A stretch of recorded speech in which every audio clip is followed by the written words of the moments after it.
हम one nation election के खिलाफ हैं। इसलिए खिलाफ हैं कि ये भारत के फेडरलिज्म के खिलाफ है, जो बेसिक स्ट्रक्चर का हिस्सा है।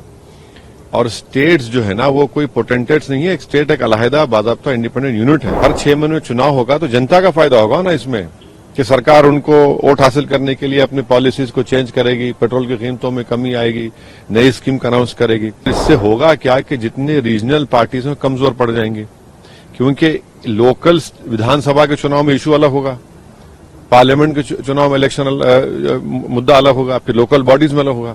इन सब को एक साथ कराना ये बिल्कुल गलत है। नेशनल पार्टी बीजेपी चाहती है कि कभी लोकल इश्यूज ना बने और एक बहाना बना रही है, पैसे बच जाएंगे, इकोनॉमी का फायदा होगा। ऐसा कुछ नहीं है। सिर्फ और सिर्फ ये रीजनल पार्टीज को और अपने अथॉरिटेरियन रूल को जारी रखने के लिए ये फैसला लिया गया है।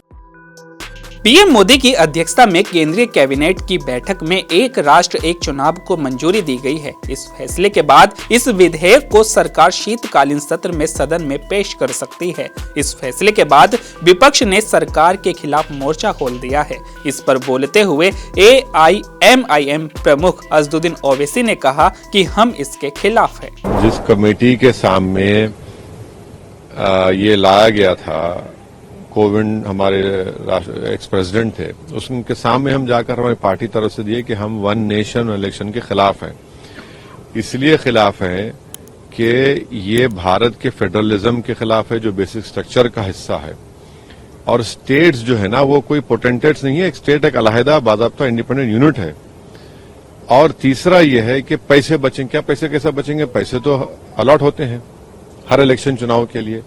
चौथी बात यह है कि प्रधानमंत्री बोलते हैं कि मॉडल कोड ऑफ कंडक्ट से डेवलपमेंट, ये झूठ है। मॉडल कोड ऑफ कंडक्ट ही तो था जिसकी वजह से आप रोकता नहीं है आपको।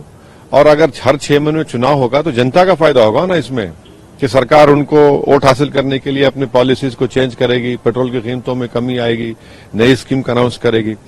तो ये जो वन नेशन इलेक्शन है, ये हमारे संविधान के बेसिक स्ट्रक्चर के खिलाफ है, फेडरलिज्म के खिलाफ है।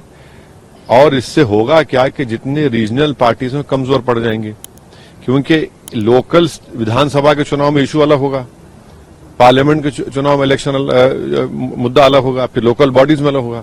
इन सब को एक साथ कराना ये बिल्कुल गलत है। और फिर ये बात बताइए, अगर कोई स्टेट में गवर्नमेंट गिर जाती है, डिसोल्यूशन हो जाता है, आप कौन होते बोलने के लिए कि भाई वो सिर्फ 3 साल रहेगी या 2 साल रहेगी?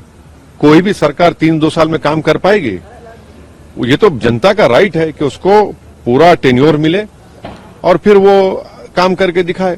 तो ये हर एतबार से ये गलत फैसला है। ये सिर्फ और सिर्फ नेशनल पार्टी बीजेपी चाहती है कि कभी लोकल इश्यूज ना बने और एक बहाना बना रही है, पैसे बच जाएंगे, इकोनॉमी का फायदा होगा। ऐसा कुछ नहीं है। सिर्फ और सिर्फ ये रीजनल पार्टीज को और अपने अथॉरिटेरियन रूल को जारी रखने के लिए ये फैसला लिया गया है।